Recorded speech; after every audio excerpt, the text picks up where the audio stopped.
Abra sua Bíblia comigo, querido. Em Apocalipse capítulo 3. Nós temos tempo.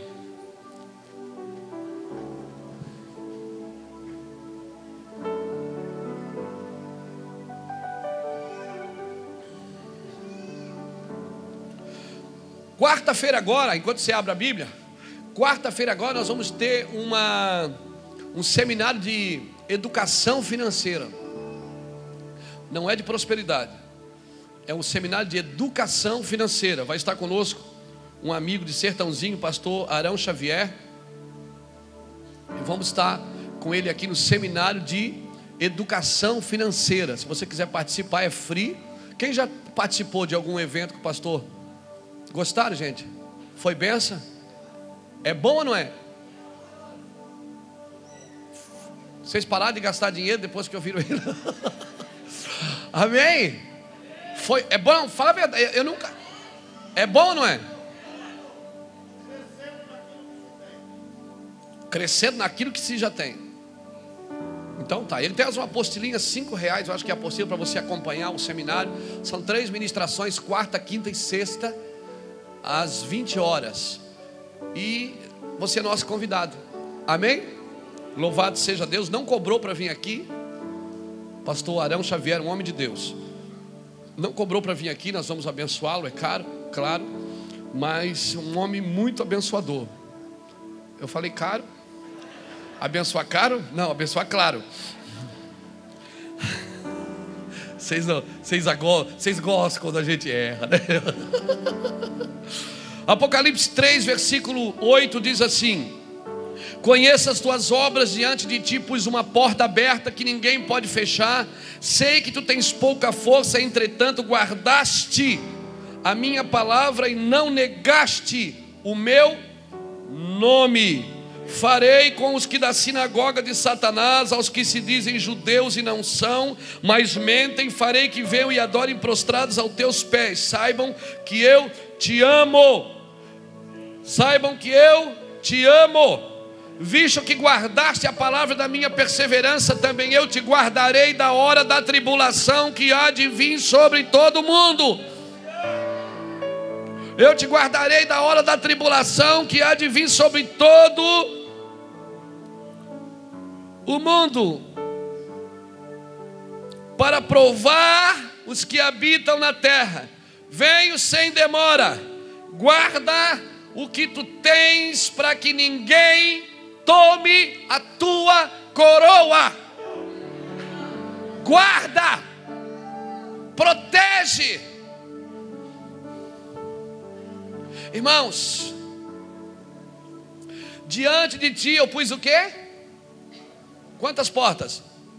Quantas? Uma. Deus trabalha com foco. Deus não trabalha com muitas portas. É uma.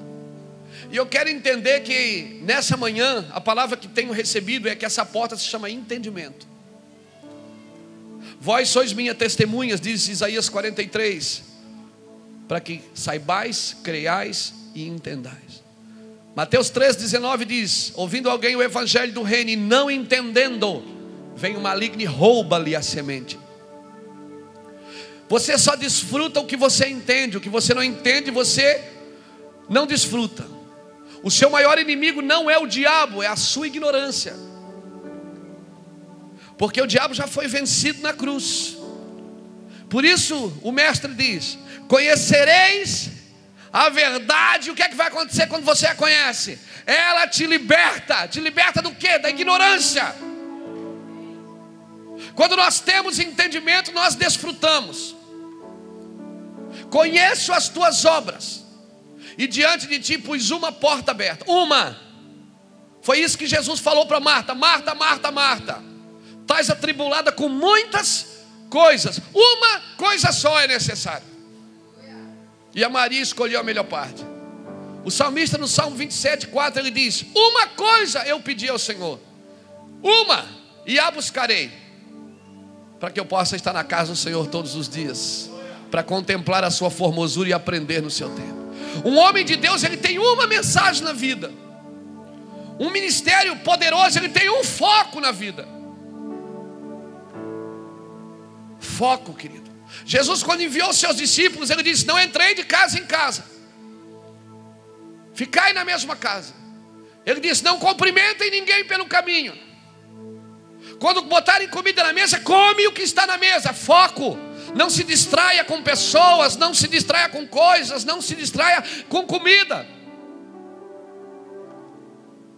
Eu pus diante de ti uma porta aberta. Pior do que ter portas fechadas é ter muitas portas abertas e não entender qual que é de Deus. Ah, Deus está abrindo as portas. Cuidado. Você pode entrar na porta errada. Você pode ser um Jonas que é para ir para um lugar e vai para outro. E não tem jeito. Todo passo errado que eu dou, eu tenho que voltar e reformular. Eu tenho que voltar e reformular. Foco, uma porta aberta. E essa, como é que eu sei que é de Deus? Porque a salvação vem pela graça. Mas essa porta que Deus vai abrir, ela não vem pela graça. Ela vem por mérito. Você vai saber que é sua porque você mereceu ela. Conheça as tuas obras. Eu sei quem você é.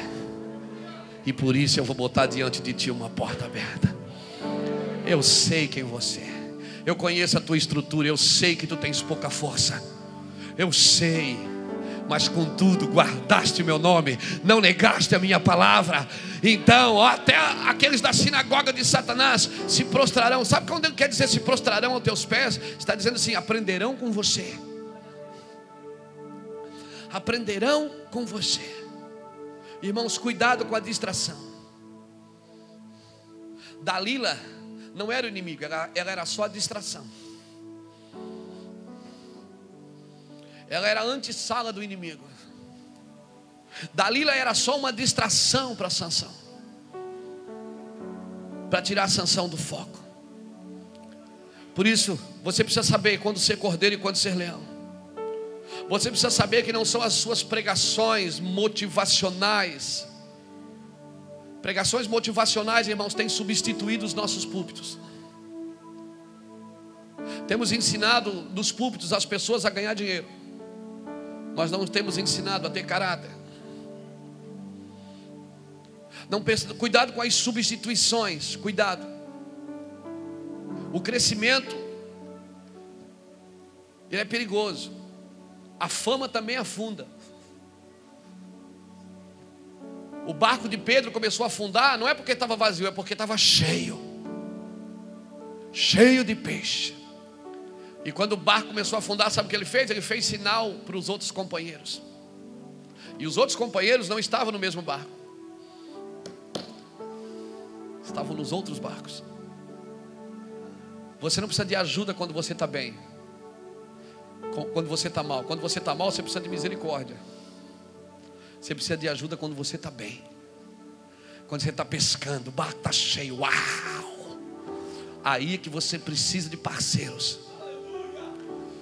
Porque você pode afundar com toda a fama, com todo sucesso, com toda a graça, com toda a performance, com toda a glória, e vai para o fundo.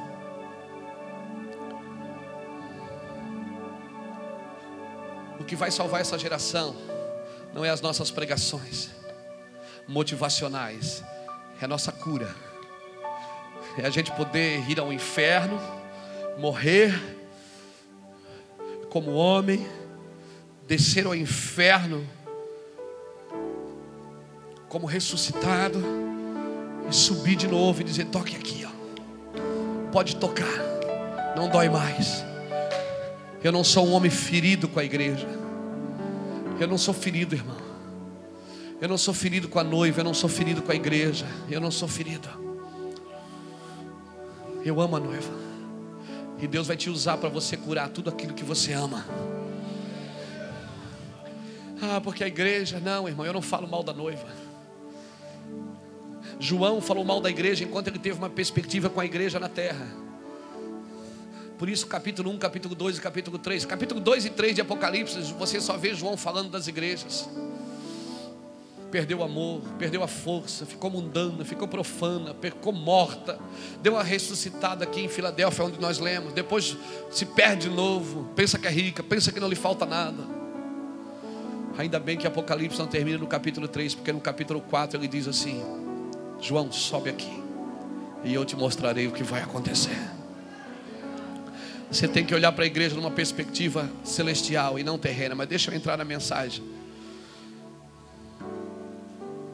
Nós somos uma geração de intermediários. Porque aqui em Filadélfia, essa geração ela foi intermediária. Ela sai de uma igreja morta, de Sardes, né? Ela sai de Sardes e entra em Filadélfia. A igreja pensa que está viva, mas está morta. Então Filadélfia foi a intermediária. Ela ficou entre uma igreja morta e uma igreja apostada. Aqui em Filadélfia foi a era dos reformadores, Wesley, Finney. Irmão, quem determina o caráter de uma nação são os pregadores. Quem determina o caráter de uma geração são os pregadores. Na época de Finney, de Wesley, nós tivemos agora em Boston, a gente ouviu histórias sobrenaturais, que os bares fechavam. Dono de bar, quando Wesley passava, eles tiravam as bebidas das prateleiras, com vergonha, por causa da palavra sentenciosa que aqueles homens liberavam. Quem determina o caráter de uma geração somos nós, os pregadores. E se nós ficarmos de púlpito em púlpito, fazendo massagem no ego das pessoas, dizendo: pare de sofrer, o que que você precisa? Olha, faz uma campanha, Deus vai te dar. Para com isso. Para com isso. Nós estamos aqui para determinar e manifestar o caráter de uma geração. Nós somos uma geração de intermediários. E sabe o que é que Joel? Sabe o que é que Joel profetizou? Ele disse: vossos filhos profetizarão. Quando ele fala vossos filhos profetizarão, ele está falando para quem? Está falando para os pais.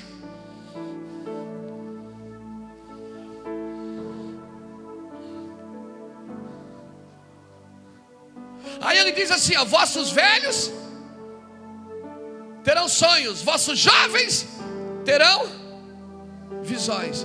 Ele está falando para uma geração que vai ficar entre os velhos e os jovens. Uma geração que vai intermediar, pegar o sonho dos velhos e a visão dos jovens e juntar isso. Somos uma geração de intermediários. Quando Deus quis derrubar um gigante, Ele usou um jovem. Quando Ele quis derrubar um faraó, Ele usou um velho. Porque jovens respondem com pedras, mas velhos respondem com sentenças. Homens maduros respondem com sentenças. Como é que Ananias e Safira morreram? Pedro puxou da espada e não. Pedro liberou uma sentença. Nós precisamos amadurecer no nosso espírito, porque Deus tem palavras fortes para a nossa geração.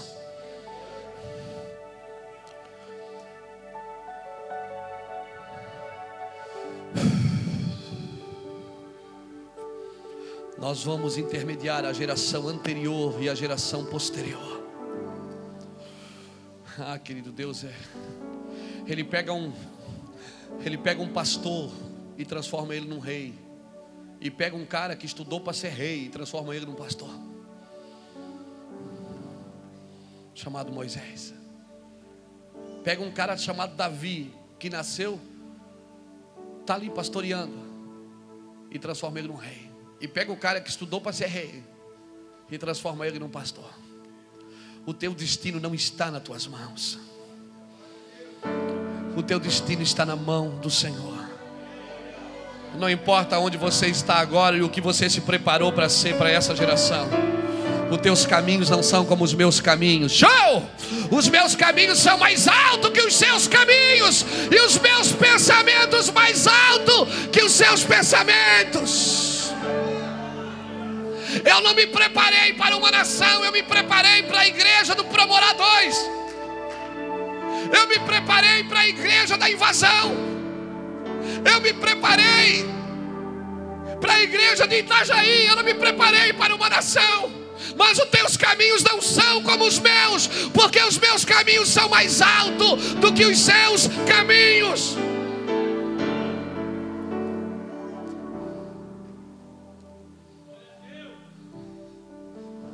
Deus vai impressionar você. Eu conheço as tuas obras. Eu sei quem você é. Eu conheço a tua força. E você não está nesse negócio por causa da tua força. Você não está nesse negócio por causa da sua capacidade. Você está por causa do seu caráter. E nós vamos trabalhar para determinar, manifestar o caráter de uma geração. O desejo das pessoas que caminham perto de mim não é que se tornem famosas. Elas querem ser úteis, não famosos. Certamente eles vão se tornar famosos também, porque não tem como uma pessoa ser útil e não ficar conhecida. Mas quem anda perto de mim não deseja ser famoso, deseja ser útil.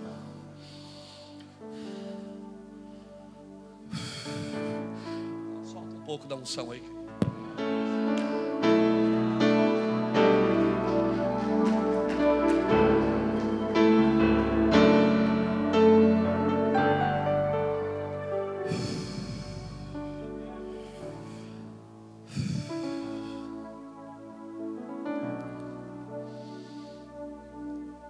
Por isso, nós precisamos dos jovens para derrubar gigantes, mas nós precisamos dos anciões, homens que já caminharam um pouco mais, porque as suas palavras são sentenças. Por isso, não jubilem os velhos, não botam os velhos numa prateleira. Quando Davi consultou os moços, ele fez um carro novo para carregar a arca. Ele desfilou com ela. Mas aí quando consultou os velhos colocaram ele na linha e disseram: Davi, ninguém pode levar a arca a não ser os levitas. Talvez os velhos não tenham mais a mesma força, mas eles têm muita cabeça, é muita cuca no lance, mano.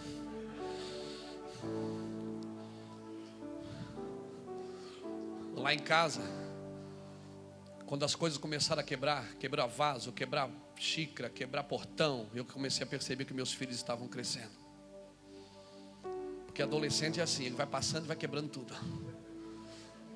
Aonde ele passava quando ele era criança, agora ele não passa mais quando ele é jovem. Ele passa, bum, derruba o vaso. Rapaz, o vaso, eu não vi, e não viu mesmo. Sabe por quê? Porque o corpo dele cresceu, mas a cabeça ainda não. Ele vai pegar a xícara do armário, fica com o trinco do armário na mão. Ele abre a porta do carro, quebra a porta. Ele fecha para o mês inteiro. É ou não é? Por quê? Porque o corpo cresceu, mas a cabeça não. O corpo já é de adulto, mas a cabeça ainda não. Que é diferente dos outros. Os velhos. Eu me lembro de um dia atrás aí, faz uns 2 anos, que eu fui jogar bola com os meninos aqui. E vamos de novo agora dia 1º de maio, né? Com a fraternização do ministério. Jogar bola não é pecado, tá, irmão? Pecado é o que você faz quando está lá dentro, que é brigar e bater em todo mundo. Quer treinar um diácono, bota ele a jogar futebol. Você vai ver se ele endemônia ou não.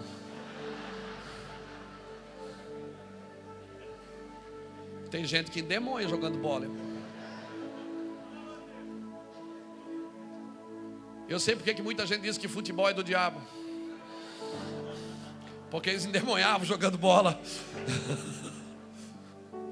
E aí chutaram a bola para mim. O Zequinha veio, matei no peito, dei um balão no Zequinha. E quando eu bater no peito, eu digo, eu vou dar de trivela. A cabeça sabe tudo que eu queria, mas o corpo, quem é que diz que o corpo vai, irmão? Terminou eu sentado no chão, com torcicolo e com dor no tornozelo. Porque assim como os jovens, cresce o corpo, mas não cresce a cabeça, assim os velhos, cresceu a cabeça, mas o corpo não acompanha mais. E aí por isso nós temos que fazer uma junção. O sonho dos velhos com a visão dos jovens, e até os vossos servos profetizarão. Por isso nós precisamos fazer uma visão. Se rodeie de velhos, se rodeie de jovens. Ouça-os. Aí quando um velho, o corpo não acompanha mais, o que é que ele faz? Ele tem que virar treinador. Ele está lá fora do campo, está daqui, rapaz, chuta ali. O cara corre. Por isso que eu cortei meu cabelo igual ao do Mano Menezes.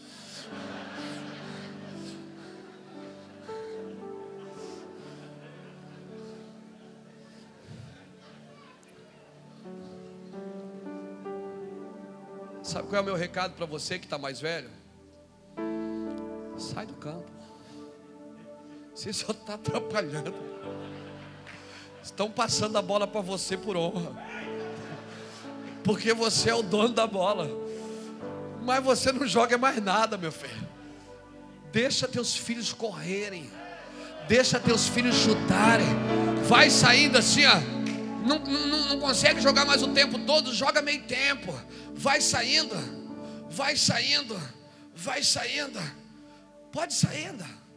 Deixa os filhos crescerem, fica na beirada do campo dizendo, chuta lá, cabeceia aqui, pega ali. Porque quando você ganha o campeonato, é a sua cara que aparece na capa da revista.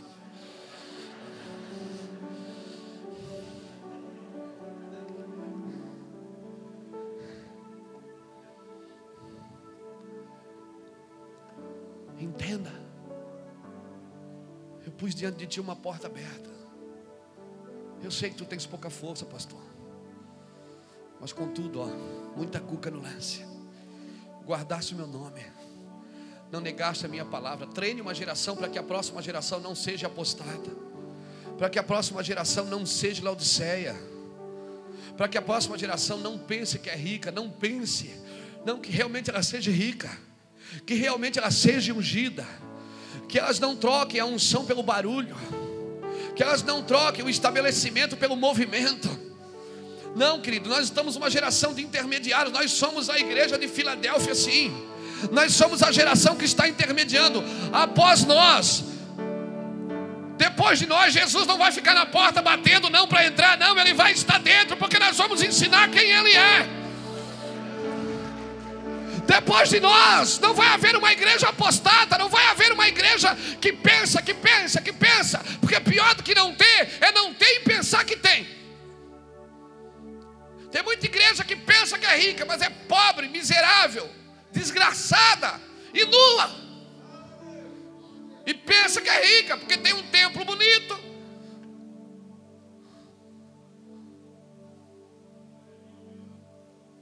Pensa que é rica.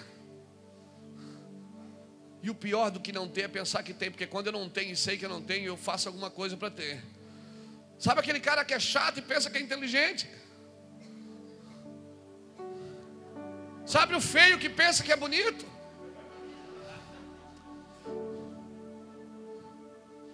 Não, querido. Quem disse você é feio ou bonito não é você. Deus te aceitou do jeito que você é, mas agora Ele quer te aprovar. Aceitação não é aprovação. Ele te aceitou pela graça. Agora a porta que Ele vai abrir não é pela graça, é pela aprovação. Tu conheces as tuas obras. Sei quem você é.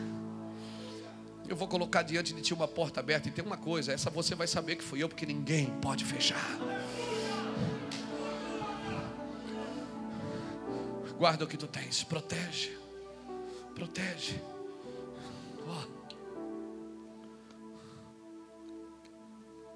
Protege a unção. Guarda a unção. Depois pode fazer o que quiser com você, está protegido. E pode jogar para cá, para lá, pode ferir, pode machucar, mas o que está dentro ninguém pode tocar. Vai chegar um dia que Deus vai pegar você.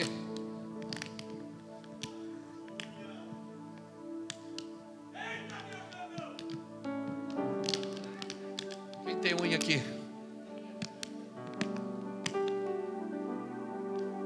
Abre isso aqui para mim. Rasga para mim, tem uma pontinha do adesivo aí. Isso. Rasgou? Aí. Dá trabalho mesmo, eu sei que dá. Dá trabalho. Tirar o rótulo da religião é terrível.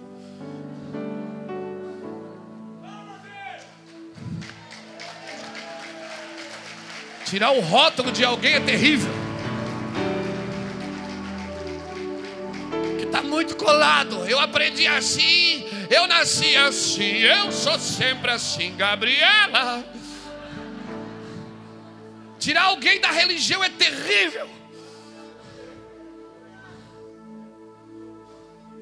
Mas Deus vai tirar você para que as pessoas possam ver o que tem dentro.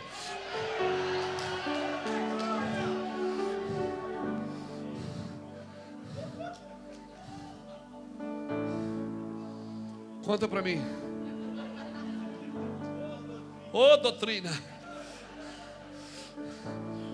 Deus vai tirar o rótulo da religião e as pessoas vão ver o que estão dentro. Aí pessoas vão dizer: não, isso é o capeta, não, isso é maçonaria, não, isso é o demônio. Não, pode bater, meu irmão, estou protegido. Pode bater, está guardado. Pode bater. Bate mais, que isso aqui é que nem clara de neve. Quanto mais bate, mais cresce. Vai chegar um dia que Deus vai pegar você e vai fazer o quê? Ó,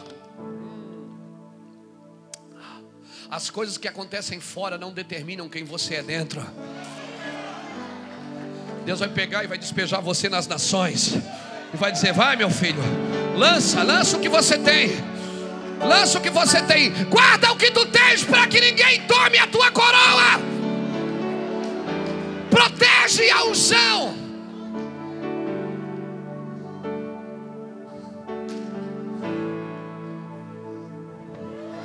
Eita, que vontade que eu estava de fazer isso, irmão. Pode fazer, porque aqui tem lugar para todo mundo. Tem lugar para a galera do Chu. Tem lugar para a galera dos...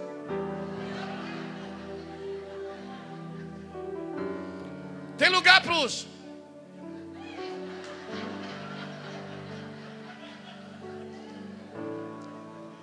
Só não tem lugar para os...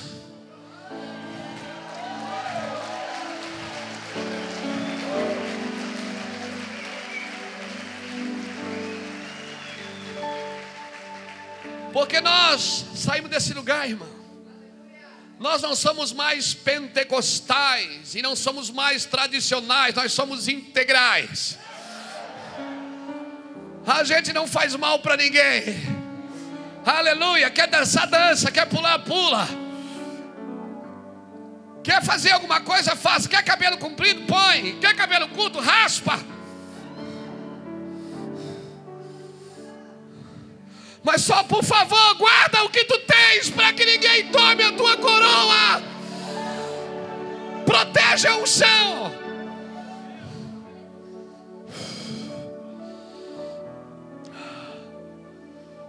Hoje é um dia de rompimento.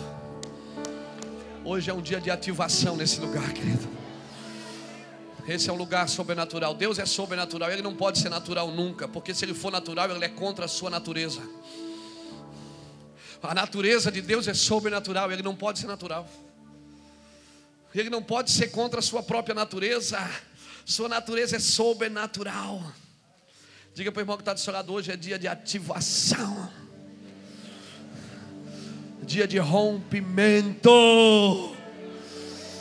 Rompimento. Aleluia.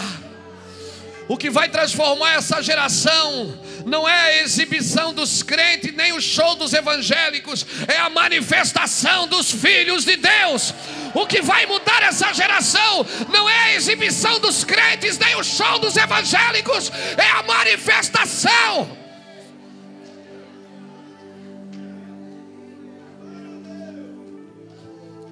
Toda invenção precisa de exibição. Se está sendo exibida é porque foi inventado, não foi criado. A criação não é exibida, a criação é manifestada. Os céus proclamam a glória de Deus, diz Salmo 19. O firmamento anuncia a obra das suas mãos. Um dia faz declaração de outro dia, sem linguagem, sem fala, mas ouve-se a sua voz. Não tem nenhuma exibição, mas você ouve. Não tem exibição, mas você sabe que é. O diabo disse: Jesus, tu és o filho de Deus, então transforma a pedra em pão. Querido, filho não vive de exibição. Filho não faz para o diabo ver. Filho não vive de exibição, ele vive de manifestações. Quem vê o filho, vê o pai. O filho manifesta a glória do pai. Ele manifesta a glória do pai. Não é de exibição. Por isso que Jesus foi categórico. Ele foi sucinto quando ele disse assim: muitos dirão, está ali, está aqui, não acreditem. O reino dos céus não vem com aparência visível. O reino dos céus está dentro de vós. Chega de exibição. Não, levante a sua mão e clame comigo, pastor. Você tem autoridade, diga: chega de exibição. Chega de aventureiros, diga: chega de impostores. Chega. Nós nos levantamos nessa manhã com um clamor profético sobre a nação brasileira. Chega de exibição. Chega de aventureiros cobrando para pregar o evangelho, cobrando para cantar nos nossos altares. Chega, em nome de Jesus. Chega, Deus.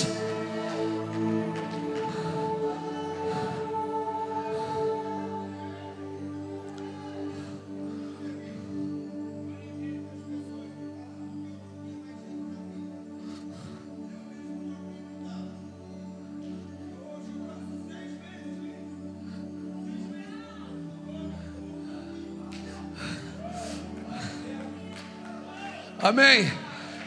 Se ninguém clamar, as pedras clamarão, meu irmão.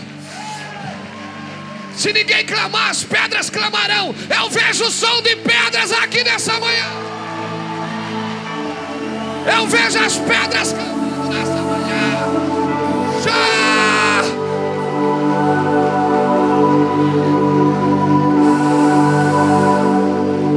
Eu vejo as pedras clamando nesse lugar.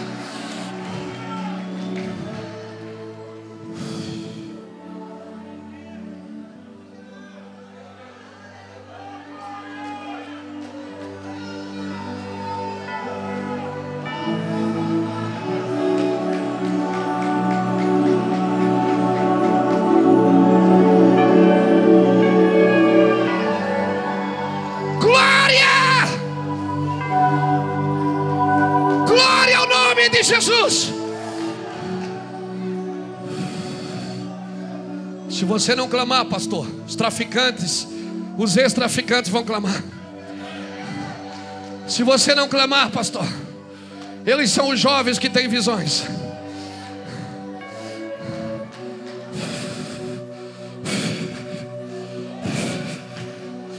Há tanta unção nesse lugar. Hoje é uma manhã de rompimento nesse lugar.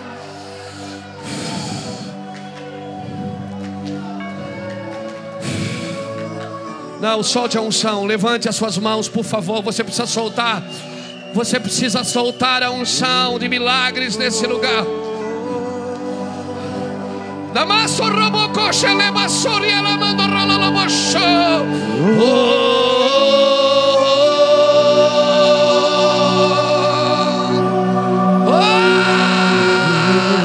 Deus reina.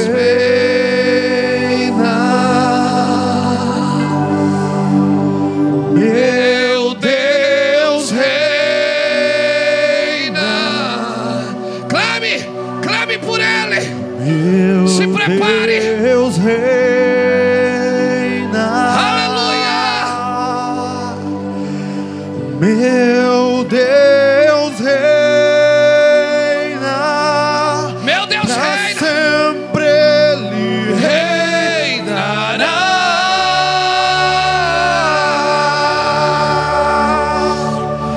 Meu Deus reina.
dia que o nosso Jesus desceu no inferno e julgou os demônios e pregou aos cativos. Você está no lugar profético. Levante a sua mão e adore o nome de Jesus.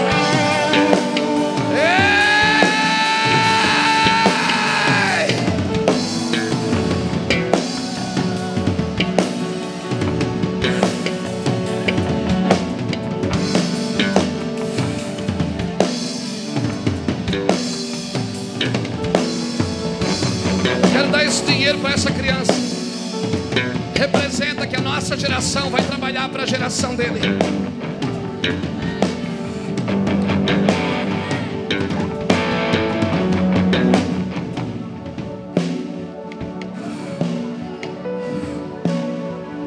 Eu ainda não acabei. Ainda não acabou, eu preciso liberar mais. Senta um pouquinho. Senta no chão, senta na frente, senta no altar. Ainda não acabou.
Escute. Mateus 22, 29 diz assim: errais por não conhecerdes as Escrituras e nem o poder de Deus. Quantas coisas ele está falando aqui que a gente não conhece? Que a gente pode errar por isso?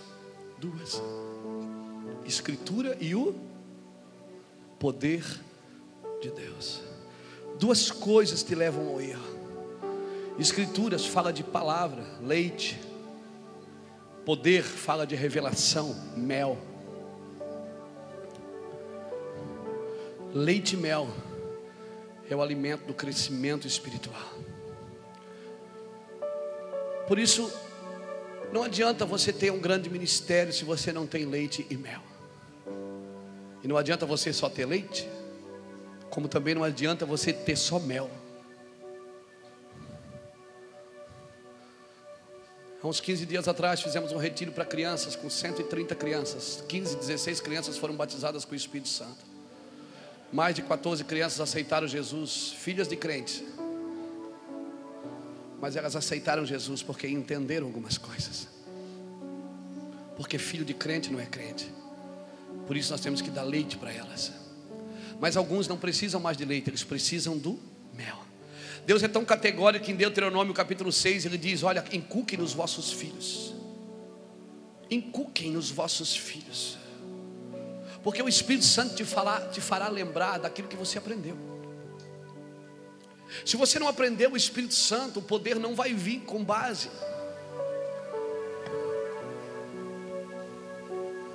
Se você não aprendeu, o Espírito Santo não pode te revelar, não pode te fazer lembrar. As crianças, elas não crescem pelo poder, elas crescem pela palavra. E depois de crescerem pela palavra, elas se manifestam no poder. Toda criança precisa de leite, não de mel. Vai chegar o momento de mel. Quando o escritor de Hebreus diz: por acaso nós temos que voltar ainda aos elementares fundamentos da fé? Não, isso aí nós deixamos como criança, para as crianças, porque não somos mais meninos. Mas eu preciso crescer nos dois, querido, na palavra e no poder. Sabe o que acontece? É que muitas igrejas são igrejas hoje só de pastores. A igreja não tem os 5 ministérios trabalhando. Você precisa ter os 5 ministérios na sua igreja. Uma igreja só de evangelista tem campanha toda semana. Porque o evangelista, ele é um ganhador de alma. Ele é um cara, ele quer mover o doce, ele quer mexer a panela. Então toda semana ele faz uma campanha para ganhar pessoas. Eu espero que seja. Se a igreja é só de mestre, ela só tem escola bíblica. É aquele culto com espada, comprido e chato. Se a igreja é só de pastor, é aquele cara que não quer crescer. Pastor, vamos pegar um lugar maior. Não, Deus me livre. Não, vamos ficar aqui. Como é precioso, irmão, estar bem junto a ti. Se a igreja é só de profeta, tem ato profético todo dia, irmão. Todo dia estão ungindo alguma coisa com óleo, jogando sal em alguma coisa. Se a igreja é só de apóstolo, cadê o apóstolo? Está viajando. Cadê o apóstolo? Está viajando. Cadê o apóstolo? Está viajando. Cadê o apóstolo? Está viajando. Não tem ninguém em casa. Por isso nós precisamos dos 5, porque nós precisamos dos 5 ministérios fluindo. Quando esse aqui...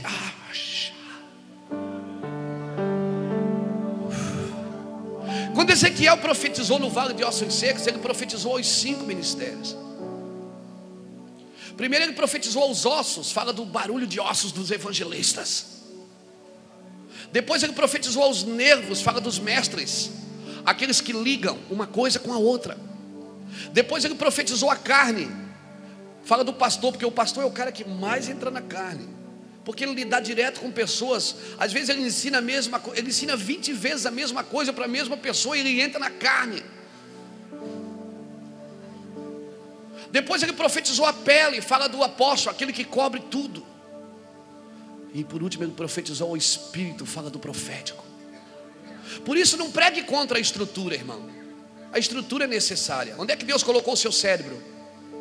Dentro de uma estrutura. Porque é um órgão que precisa ser protegido. Onde é que Ele colocou o coração? Atrás de uma estrutura.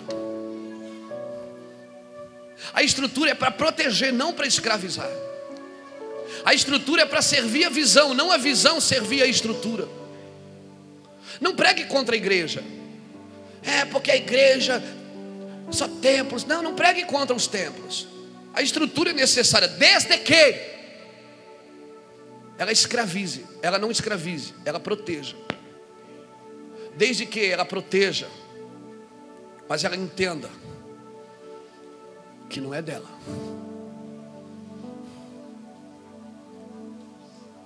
A estrutura precisa servir a visão. Tem muitos pastores hoje servindo a estrutura. Trabalha de empregado para o ministério que ele mesmo criou. E ele não tem tempo nem para a esposa, nem para os filhos, nem para Deus. Porque ele é empregado de uma estrutura, de uma coisa que ele chama de ministério, e não é. Ele é empregado de uma denominação.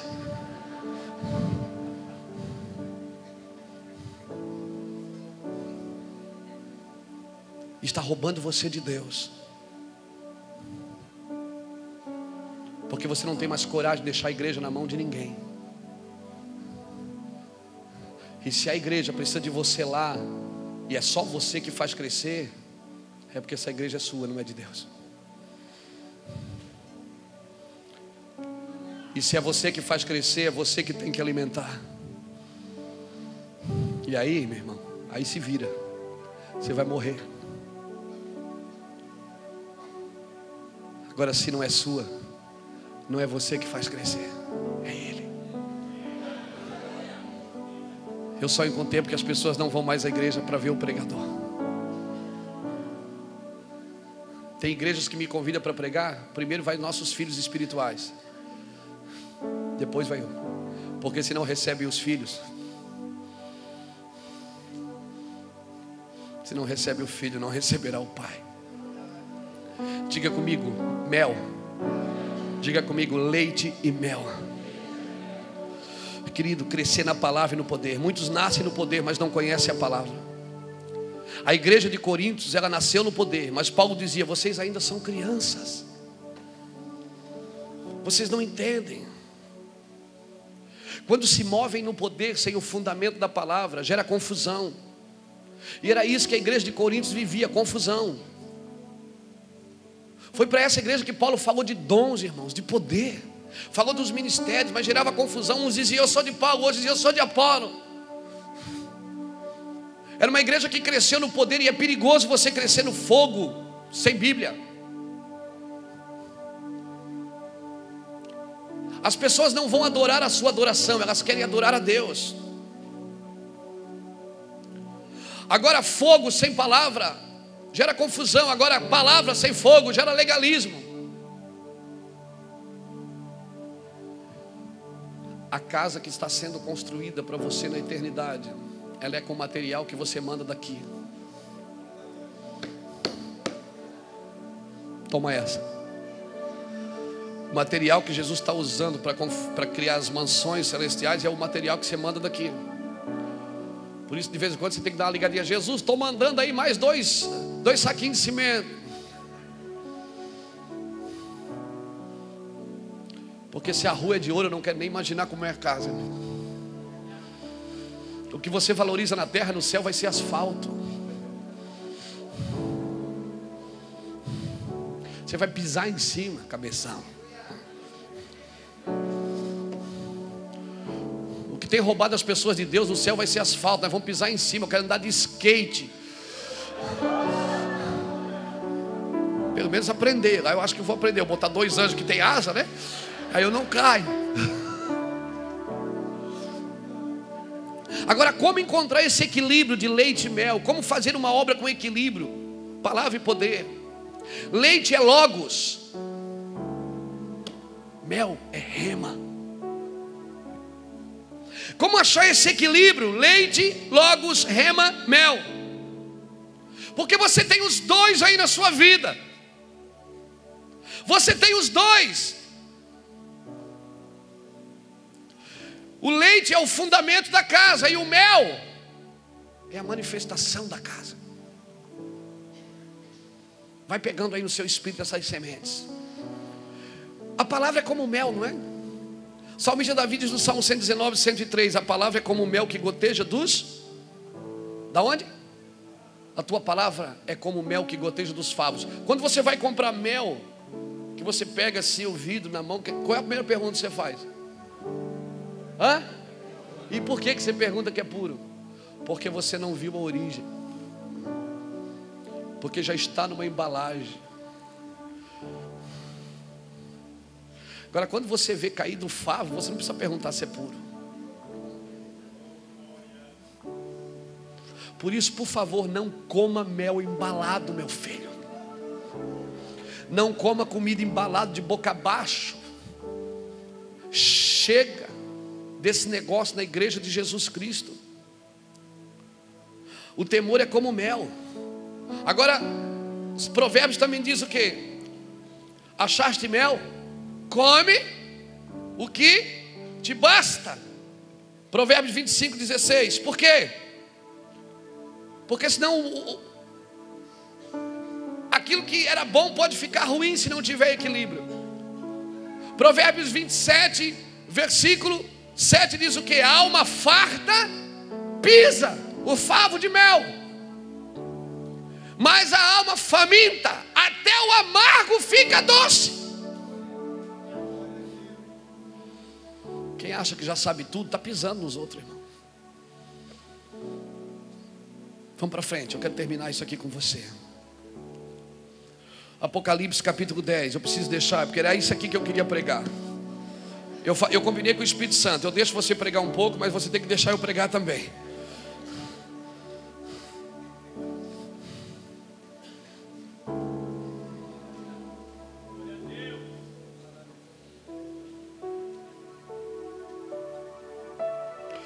Apocalipse 10, diz assim o versículo 9: fui, pois, ao anjo e lhe pedi que me desse um livrinho. Disse-me ele: toma e come-o. Ele fará amargo no teu ventre, mas na tua boca será como mel. Versículo 10: tomei o livrinho da mão do anjo e o comi. Na minha boca era doce como mel, mas tendo-o comido, o meu ventre ficou amargo. Então foi-me dito: importa que profetizes outra vez acerca de muitos povos, nações, línguas e rei. Olha para mim. De onde é que ele pegou o livrinho da mão de quem?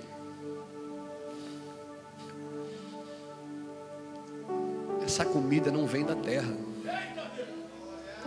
Você está fazendo curso de liderança para liderar a igreja? Você quer fazer curso de liderança para liderar uma igreja? Você pode fazer psicologia, você pode fazer psiquiatria, filosofia, mas vai chegar um momento que tudo que você vai poder dar às pessoas é o poder de Deus, é o sobrenatural. Não aprenda com a terra a cuidar das coisas do céu. Ele comeu o livrinho era o que aqui? Por que ficou amargo? Na boca era mel, comeu. E por que está amargo? O anjo falou o que para ele? Você tem que pôr para fora. Você tem que ir nas nações, pôr para fora, para os reis. Sabe por que você está amarguinho? Sabe por que aquela igreja está te matando? Porque você está cheio de mel e não põe para fora. Está azedando no teu bucho.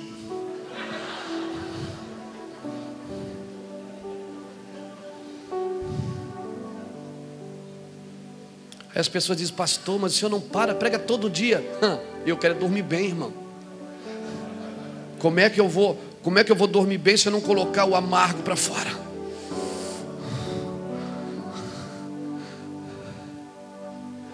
Aí as pessoas estão com medo, elas nem sabem o que é amargo, porque na boca fica docinho. Você só vai sentir o peso dessa palavra amanhã, segunda-feira. Hoje você está feliz, que ai meu Deus, que unção. Ai. Hoje você está aqui dizendo: ai, que glória. Você vai sentir o peso dela na segunda-feira, quando começar a amargar no seu bucho. E você vai dizer: Deus, o que é isso, Deus? E Deus vai dizer: põe para fora. Fala aos reis, fala às tribos, fala às nações, fala à cidade. Fala, põe para fora, põe para fora, põe para fora. Você está comendo uma conferência atrás da outra. Está um obeso espiritual.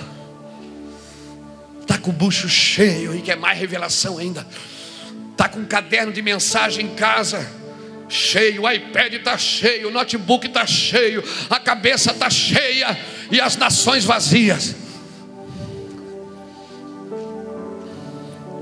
Vai, Elias, profetiza. Profetiza, converte o coração dos pais aos filhos. Coloca esse amargo para fora. Eles vão receber docinho, mas vai ficar amargo neles também. E depois eles vão ter que fazer o mesmo que você.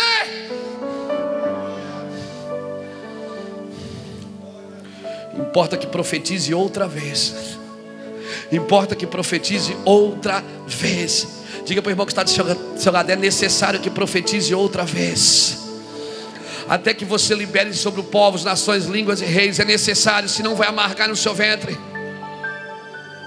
Agora tem um detalhe: não adianta você tirar para fora o que você não comeu.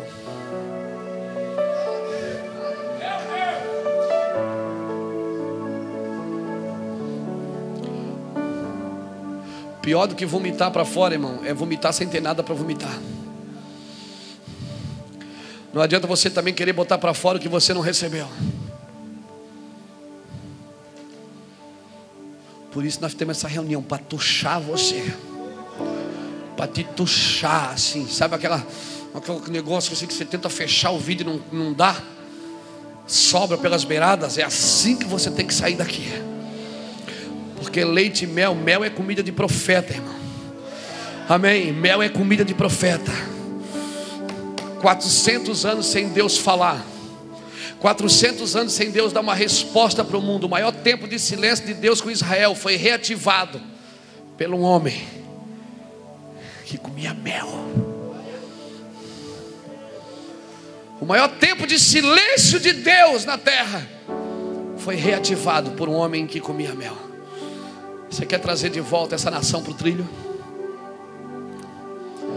Eu quero. Eu estou trabalhando para isso.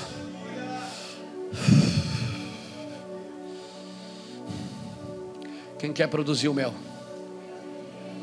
Quem quer produzir esse mel? Sansão matou um leão, rasgou o leão no meio. Ele foi, quando ele voltou, dentro do leão tinha um favo de mel, uma colmeia. Quer produzir mel? Você tem que ser um leão morto. Deixa alguém rasgar você no meio. Quem escapar da espada de Hazael, Jeú matará. Quem escapar da espada de Jeú, Eliseu matará. Você pode escapar da espada de um rei, mas nunca escapará da espada de um profeta. Davi fugiu a vida inteira da espada de Saul, mas da espada de Natã ele não conseguiu fugir, não. Quantos estão dispostos a colocar para fora o que Deus colocou para dentro?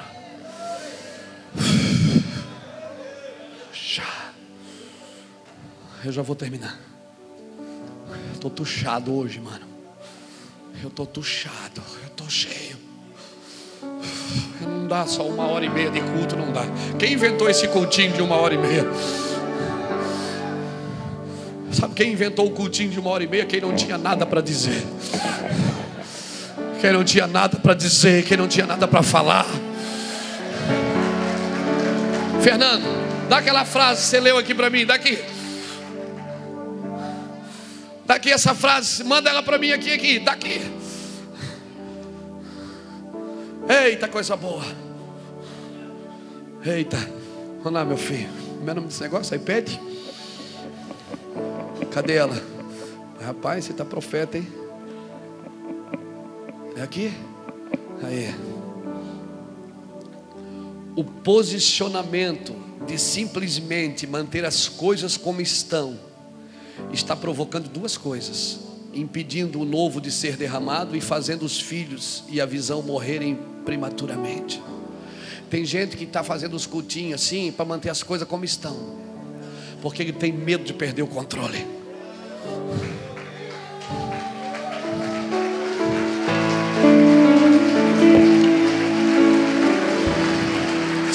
Você vai perder o controle da sua igreja. Ela vai crescer, você não vai dar mais jeito. Você vai chegar na igreja, vai ter gente pregando no seu lugar. Bem feito, bem feito. Você vai chegar na igreja assim: quem é que está pregando? Ah, pastor, o senhor demorou a chegar, o senhor só chega depois do louvor mesmo? Aí nós botamos o outro a pregar. O senhor não adora. O senhor só vem para pregar e depois vai embora sem atender ninguém pela porta de trás. Aí a gente já resolveu botar outro para pregar no seu lugar, porque ele chega meia hora antes do culto para orar. Ele fica 1 hora depois do culto para atender os necessitados. Ele é o primeiro a chegar e o último a sair. E a gente achou que ele deve ser o novo pastor.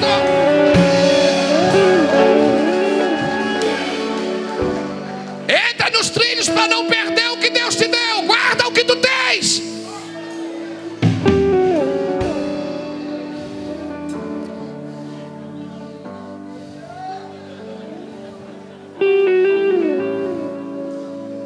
Tem lugar que eu vou pregar e diz: pastor, o culto começa às 8, mas o senhor pode chegar às 9, porque tem um louvor primeiro.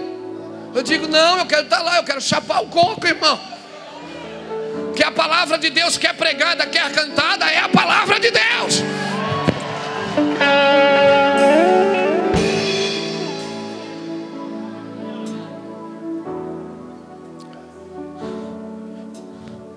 Você dá oferta para A, para B, para C, que cobram 10 mil reais para ir cantar na sua igreja. Mas você, que dia que você tirou milão assim para dar para alguém que toca na sua igreja? Que dia que você pegou um talão de luz, de água de um músico da sua igreja para pagar? E depois diz: os músicos só dão problema. Claro que eles dão problema, porque ninguém está cuidando deles.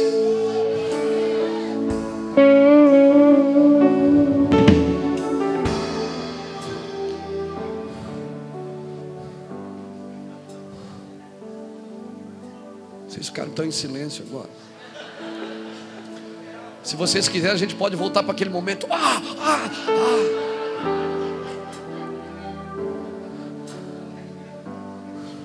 Você está numa casa de governo, querido. Esse lugar é um lugar de governo.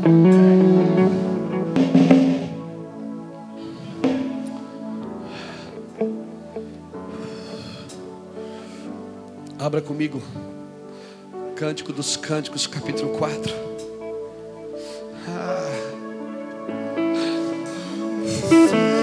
Por ti, minha alma anseia por ti, minha alma anseia por ti, minha alma anseia por ti, minha alma anseia por ti. Cântico dos Cânticos,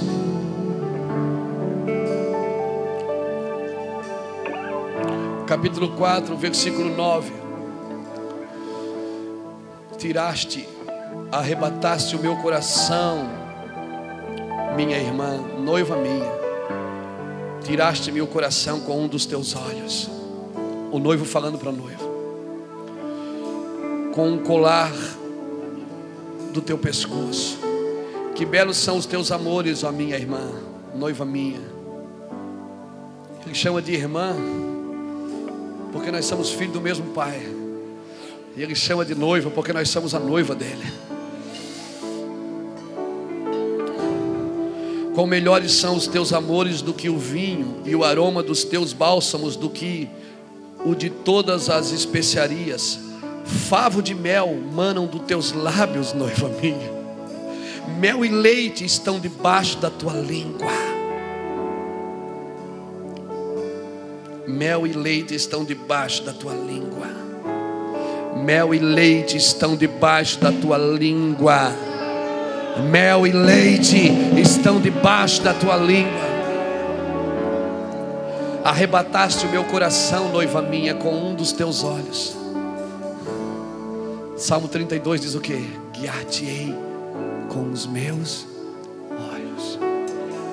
Não sejais como o cavalo e nem como a mula, que precisam de cabresto, senão não vem a ti. Guiar-te-ei com os meus olhos. Agora abra Provérbios.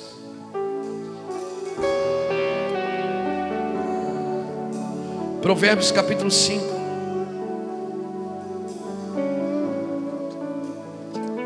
Olha o que diz Provérbios capítulo 5.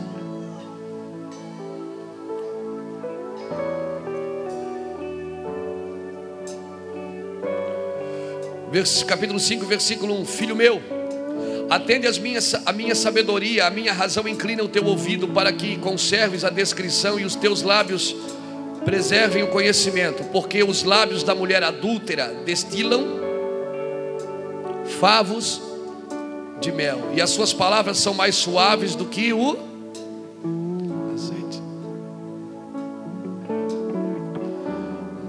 A noiva verdadeira, ela tem leite e mel debaixo da língua. A adúltera só tem mel. E o mel muito parecido com o da noiva verdadeira. Sua boca é como um favo de mel.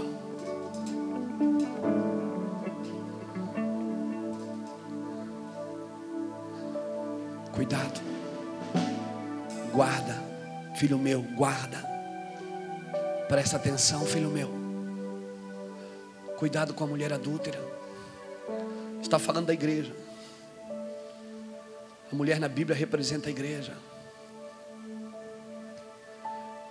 O mel é muito parecido, só não tem leite debaixo da sua língua. Não se preocupa com as crianças, com a próxima geração. Não se preocupa, Mosailton, de estabelecer princípios. É só fogo, fogo, fogo, fogo, fogo. Poder, poder, poder, poder. Todo mundo cheio de poder. Em teu nome eu curei. Em teu nome eu fiz. Em teu nome. Ele dizia: eu não te conheço. Eu não conheço você. Vocês praticam iniquidade. Mas não é iniquidade curar enfermo, não é iniquidade expulsar demônio. Para Deus não importa o que você faz, importa é o porquê você faz. Porque você pode estar curando enfermo para encher sua igreja, e mesmo assim não ser um homem de Deus. Você pode estar expulsando demônio para ser conhecido, e mesmo assim não fazer a obra do Senhor. Leite e mel tem debaixo da sua língua. É como mel, mas não é. É o mel produzido, é o mel inventado, é o mel glamouroso, mas não é o mel puro. E se vocês me derem mais 5 minutinhos, eu vou terminar. Agora eu vou de verdade. Eu louvo a Deus porque Deus começou nessa manhã primeiro com poder e depois com mel.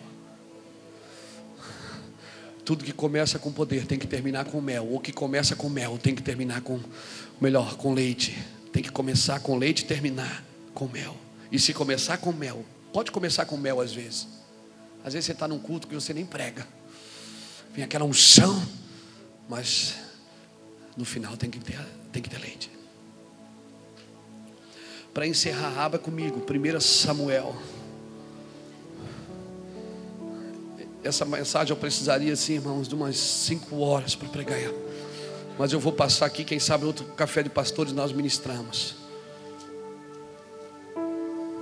Eu e o pastor Djalma Toledo sentado lá nos Estados Unidos, Deus deu uma palavra para ele dentro do avião, e ele compartilhou comigo, e Deus já me deu outra. Aí nós sentamos em casa e começamos nós somos 2 espadachim.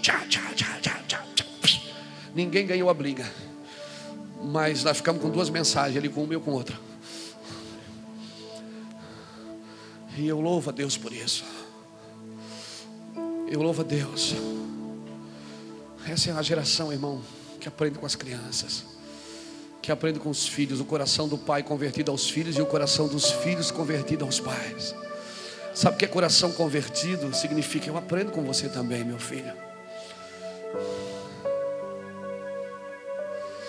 Esses dias o meu filho Samuel, de 5 anos, dentro do carro, eu e a minha esposa conversando que nós deveríamos falar com uma certa pessoa. E eu falando: eu preciso conversar com ele. E o Samuel sentado atrás no banco de trás, ele foi me discipulando. Ele disse assim: pai, mas assim, entrou no meio da conversa, eu e ele assim até nos emocionamos, enchemos os olhos de lágrimas porque a gente se emocionou. Ele disse: pai, tu tem que conversar com ele, mas tu tens que deixar ele falar, porque é só tu que fala. Cara, foi muito forte que meu filho falou, e foi usado por Deus. Eu disse: é só tu que fala, tens que ouvir o que ele tem para dizer. Eu digo: amém, filho, amém, você tem razão. Ele tem 5 anos.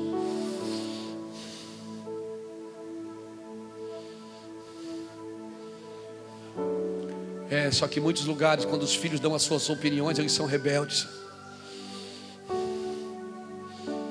Às vezes o filho só está dando uma opinião: pai, por que você não faz assim? O pai diz: é um rebelde.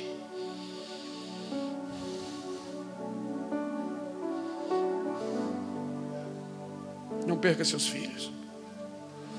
Não perca seus filhos espirituais. Se eles tiverem alguma coisa para dizer, ouça, mesmo que seja uma coisa balela. Ouça, mesmo que eles venham mostrar aqueles desenhos para vocês, nada a ver. Sabe quando eles trazem aqueles desenhos da escola, nada a ver, cabeça desse tamanho, 2 bracinhos, 2 perninhas. Quero mostrar para vocês, dizer: pai, é assim que eu te vejo. Aí, ai, que lindo. Mesmo com os seus filhos espirituais, ouça os meninos. Ouça, eles têm algo para dizer, deixa eles falarem. Se eles quiserem deitar a cabeça no seu peito, deixa eles deitarem, porque hoje eles são meninos, mas amanhã eles são profetas. Foi para esse homem que Jesus revelou o Apocalipse.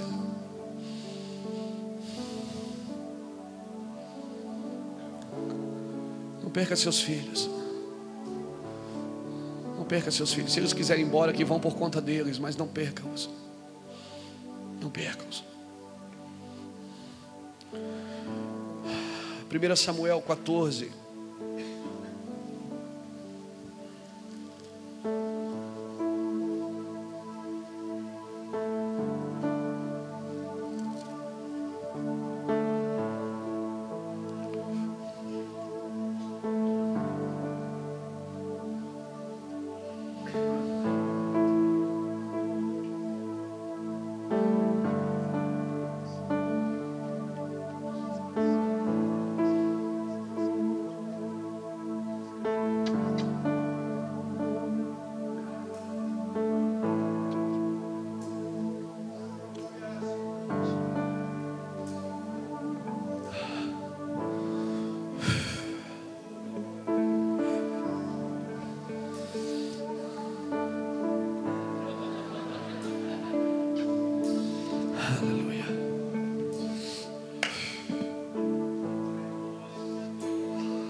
1 Samuel capítulo 14, nós vamos ler do 24 em diante. Preste atenção porque eu vou ler bem rápido.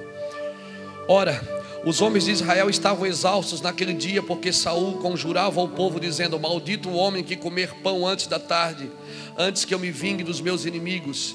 Pelo que todo o povo se absteve de provar pão. Todo o povo chegou a um bosque onde havia mel, a flor da terra. Chegando o povo ao bosque, viram o mel que corria, mas ninguém chegou a mão à boca, porque o povo temia a conjuração, ou seja, o juramento.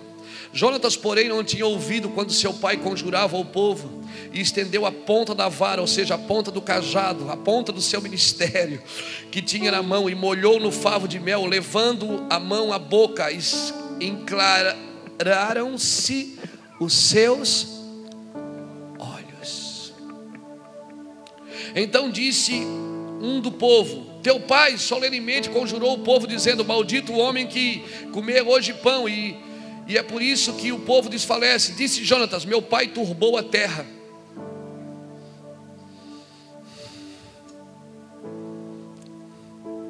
Meu pai turbou a terra. Vede como se aclararam os olhos, por ter provado um pouco deste mel. Quanto mais se o povo hoje tivesse comido livremente do despojo que achou de seus inimigos, não teria sido maior a derrota dos filisteus?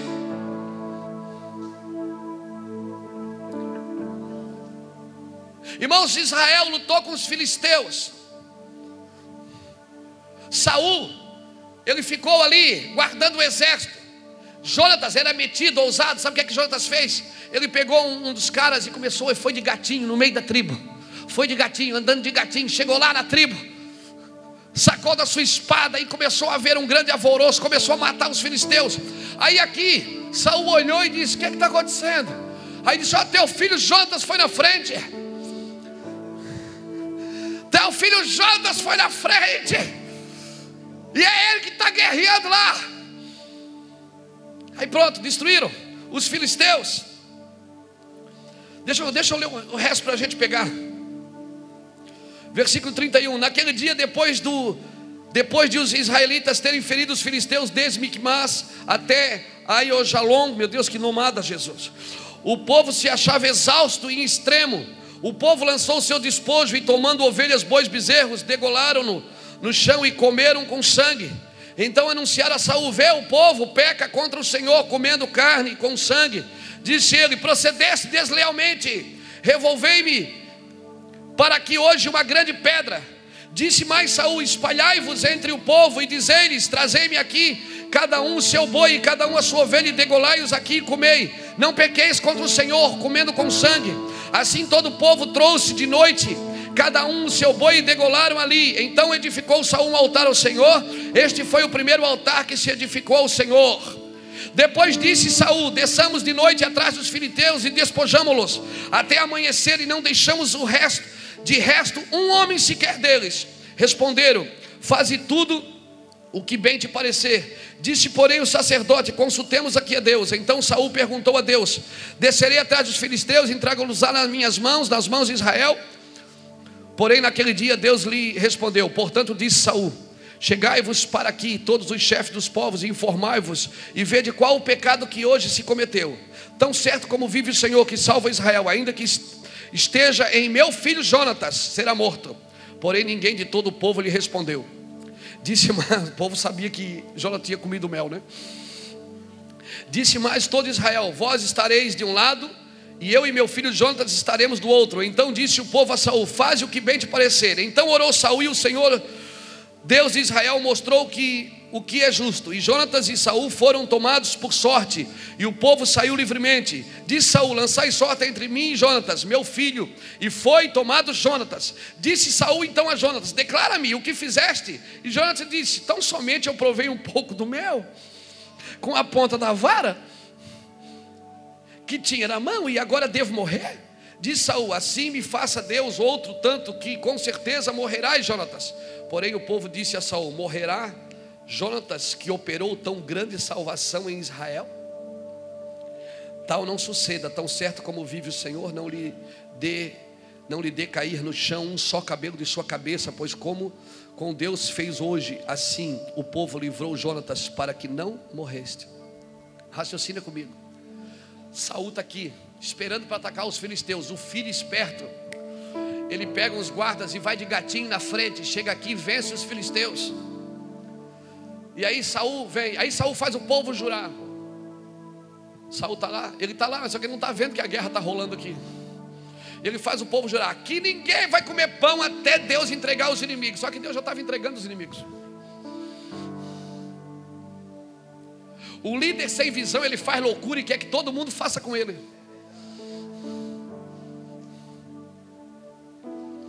E Jonatas está lá vencendo. Ele está aqui do outro lado, ele não viu, passa por um favo de mel. Ele estica o cajado assim, a vara e ó. Quando ele come o mel, abre os olhos.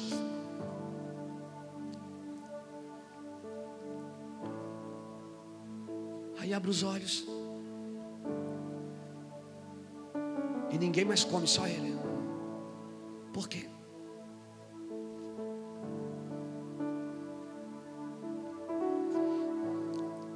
Irmão, tem muitos líderes que não comem e não deixam ninguém comer.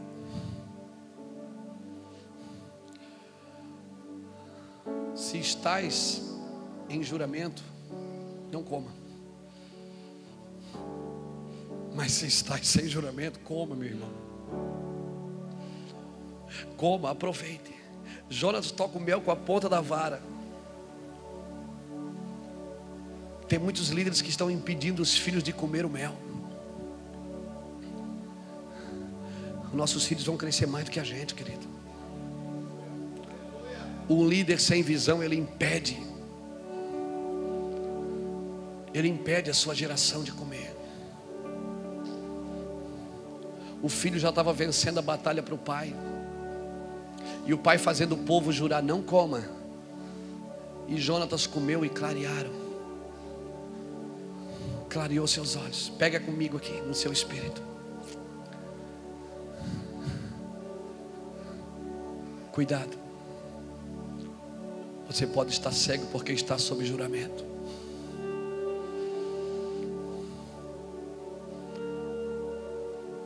Você pode não estar enxergando coisa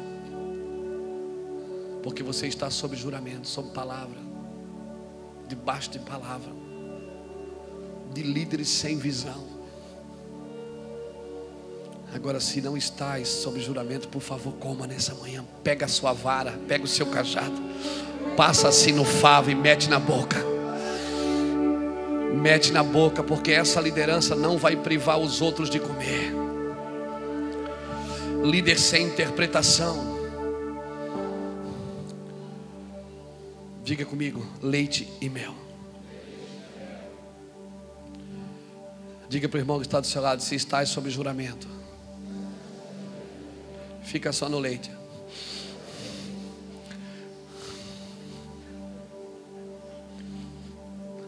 Mas se você puder dar uma escapadinha,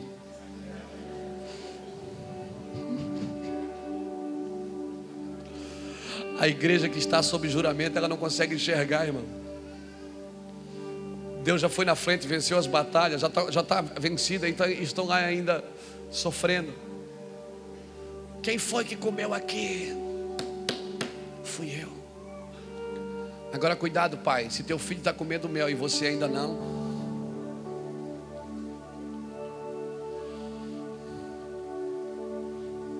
ele vai ficar melhor que você. Não prive. Tem muitos líderes, irmãos, que sofreram tanto em alguns lugares, que agora querem fazer os outros sofrerem também. A nossa geração não é assim. Nós somos pais, dizer, meu filho, come. Come, meu filho, come na mesa do papai. Você não é cachorrinho, cachorrinho come o que cai da mesa. Você é filho, você come na mesa do pai. Ó.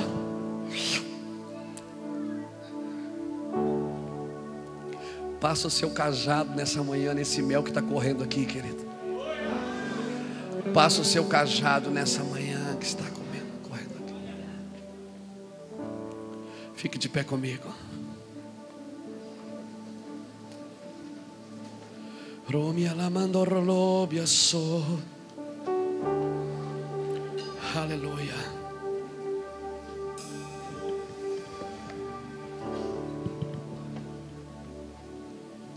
Depois nós vamos almoçar ali atrás, vamos ter um tempo de comunhão.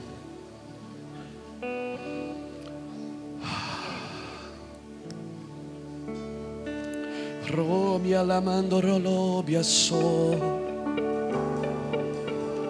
Leite e mel. Errais por não conhecerdes as Escrituras e nem o poder de Deus. Não sai ainda não, gente. Nós vamos dar uma chapada aqui ainda. Pode ficar tranquilo, ninguém vai pegar a igreja.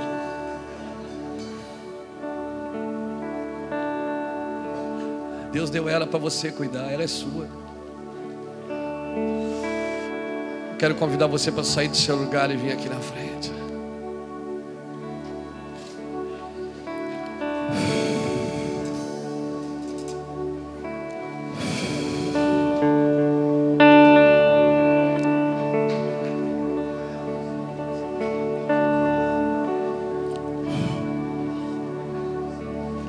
Romolobo shori alamandoro.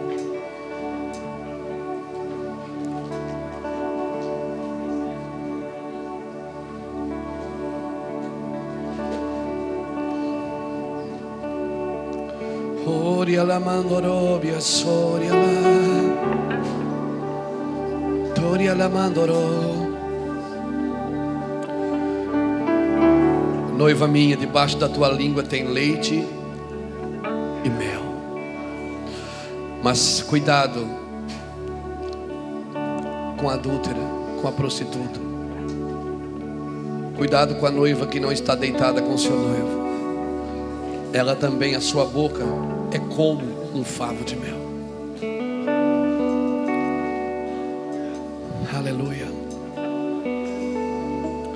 Romia la mandorolobia soria la. Teria la mandorolobia soria la. Ninguém é mais santo que você, Jesus. Nós vamos orar por você agora. Ministrar com você, querido. É o que nós temos para dar, é isso.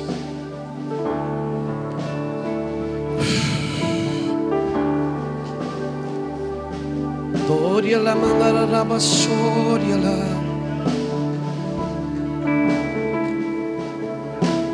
Cremi adorolô.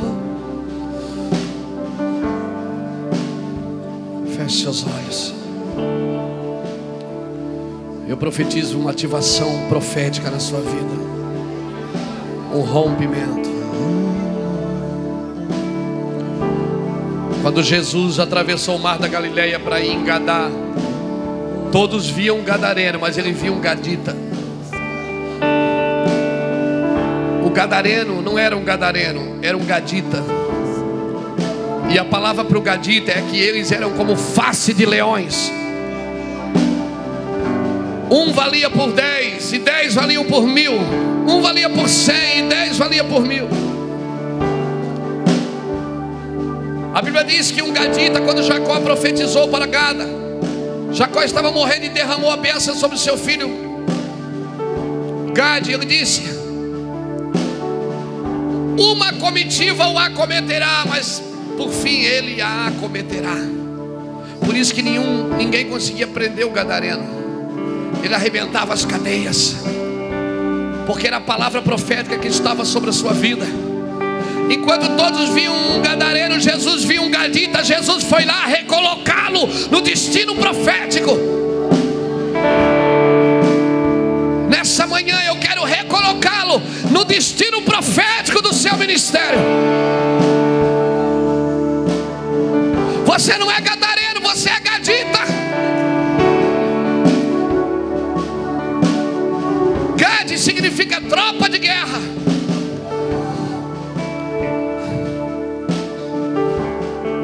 Você não é gadareno, você é gadita. Põe a mão no seu coração, nós vamos adorar o Senhor.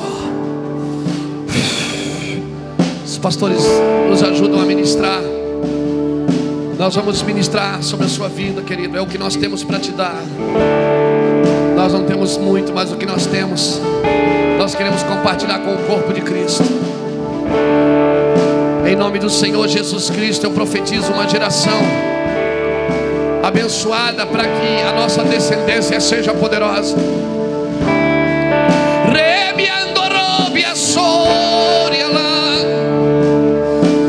Receba a glória de Deus na sua vida. Receba a glória de Deus no seu ministério. Que haja um romper, um destravar, a chave vire no seu interior. Leva-me em tua presença. Receba em nome do Senhor Jesus. Pastores, me ajudem. Pastores, me ajudem. Pastores que estão aqui, orem um pelos outros. Ministrem. Libere a tua unção sobre outros ministérios. Libere a tua unção sobre outros ministérios. Liberem. Nos ajudem aqui. Ori alabarabacharabacandarabassori alá.